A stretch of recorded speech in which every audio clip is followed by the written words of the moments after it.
The following is a presentation of 13ABC Action News. Now, your table is ready. Join 13ABC's Jeff Smith with the decision makers of Northwest Ohio and Southeast Michigan. This is the Roundtable.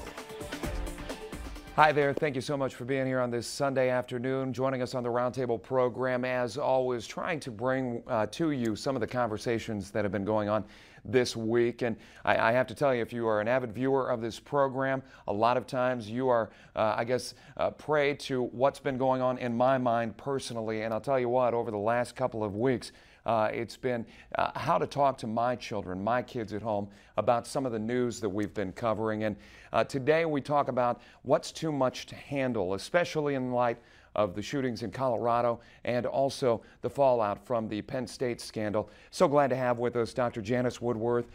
She is a psychologist here in town with Harbor. Welcome to you to the Roundtable. Thank you. As I start off our conversation and we start to look back to, we look back to our recent history, and the most recent history is what has been going on in Colorado with these shootings. And as you bring it home, and a number of parents out there, me included, who have looked at this story, and it's one of those things, it's like, I've got an 8-year-old, I've got a 6-year-old. How much do I have to shield? How much am I responsible for shielding my kids from? What do you think? I think it depends on the child's age.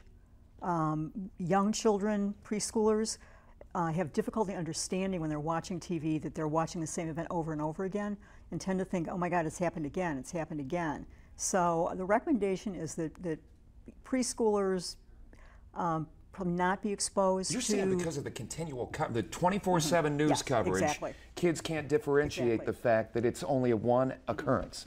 Interesting. Go on, you were saying.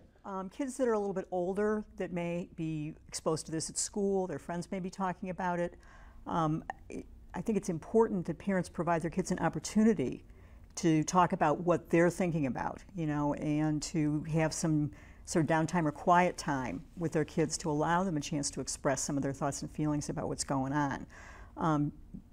Most kids, home is their safe place, and they, I think, benefit from being reassured that they're safe at home and that they're in no danger.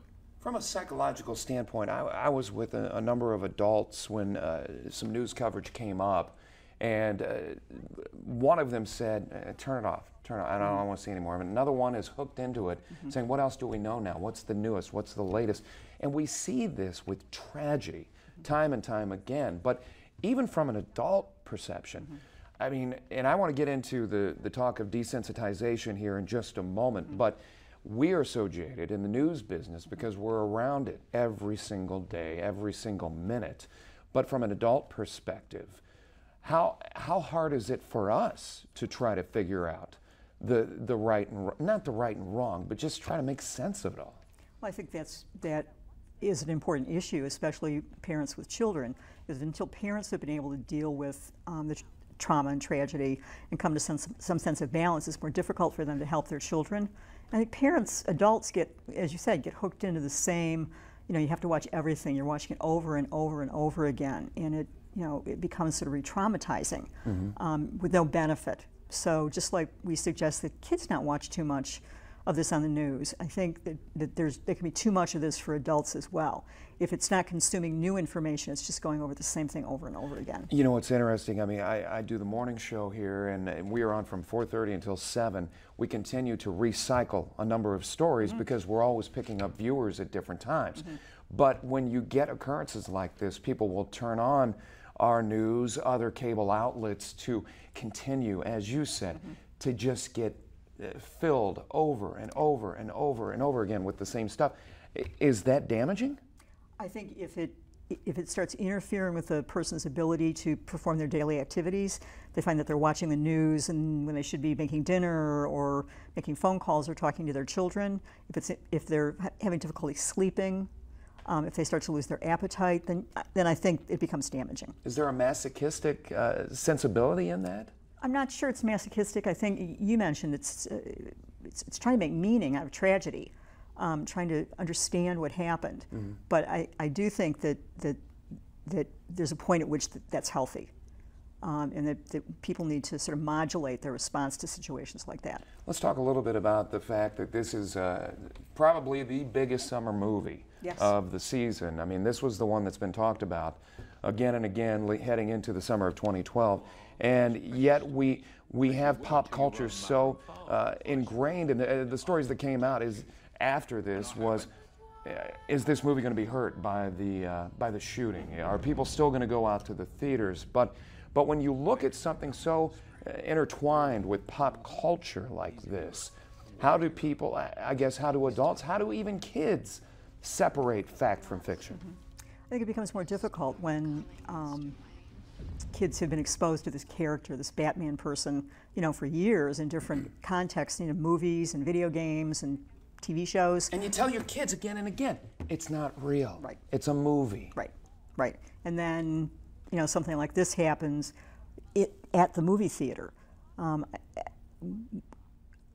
think one of the important things when talking to kids is to really reinforce that, people were hurt. Yeah. This was an isolated incident, that movie theaters are safe.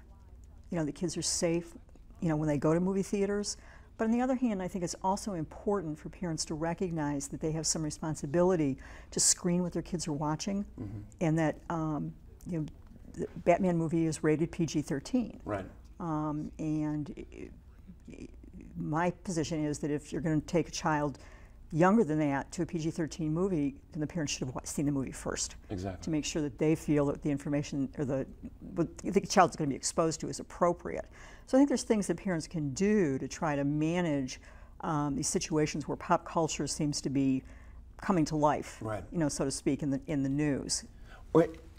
One of the things, and I was talking with some friends about it, is I still have, and I know there are different personalities out there. There are different beliefs as far as parenting goes.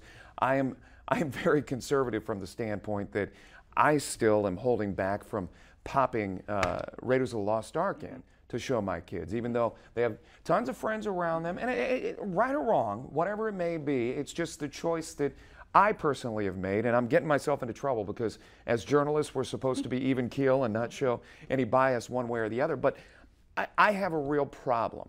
I have a real problem, as you pointed out, with the fact that this was a movie that was PG-13. Nobody knew that this tragedy was going to befall anyone. But there was a 6-year-old killed in that theater. What responsibility, I guess, you go back to our title of our show today, Too Much to Handle. And I guess, where do you cut it off? How do you make that determination that my child isn't ready for X, my child isn't ready for Y, maybe ready for Z, but how do you figure that out? I mean, I've had my parents tell me, I am so glad we're not raising you right now, because it was so much easier in the 70s, 60s, whatever. I think it's difficult. As I said, I think parents need to understand what they're exposing their children to. If they're allowing their children to play, a young child to play a teen-rated video game, or allowing their children to go to a movie that is rated above their age range, I think it's important for parents to have been exposed to that and understand what their kids are seeing, and make an informed decision about whether or not they feel that that's appropriate. I think the risk for kids being exposed to things that they have difficulty handling is that they may have more difficulty understanding that it's all fantasy. Right. We know that violent video games and watching violent TV has a negative impact on children. That kids may have more difficulty sleeping. They may have an increase in sort of unusual fears and worries if they're exposed to things beyond the level that they can handle. And that would be my concern. And that is very individual, from child to child and parent to parent. Yeah, I just want to point out there's no link right now to the suspect in this shooting that video games had anything to do with that. But there is this, I wanted to get back to the desensitization. Do you think it is a case where we look at what we can handle and the fact that kids younger and younger right now are being desensitized to things that are shocking?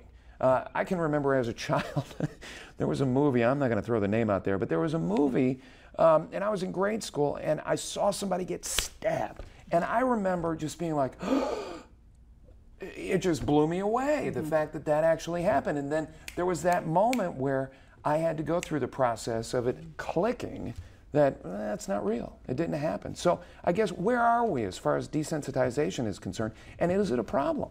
I think there's a lot of concern in the community about, as I said, kids exposed to violence in video games, violence on TV, violence in the community. You know, the kids are potentially have multiple traumas or traumatic experiences. You know, there's been locally shootings that have had a negative impact on many of the kids in the community. Right. And I think once kids have experienced one trauma, exposure to other traumas have an increased impact as a result, so they may have less ability to tolerate the effects of traumatic events. There's some suggestion that kids do get kind of numb to the effects of being exposed to violence and have more difficulty understanding in the real world that violence leads to injury and death. And we've had police on our program before and here on our station talking about the gang culture that exists as far as Toledo is concerned and the surrounding areas, and the fact there's that need for acceptance, there's that need for belonging, but then there's also that part in the back of the mind where these kids who are getting into the gangs understand that there is a violent element out there linked to this. Stay with us, Doctor. When we come back, we're going to continue our conversation. We're also going to talk about some of those stories that may not be so linked to pop culture, but are still too much to handle. We'll be right back.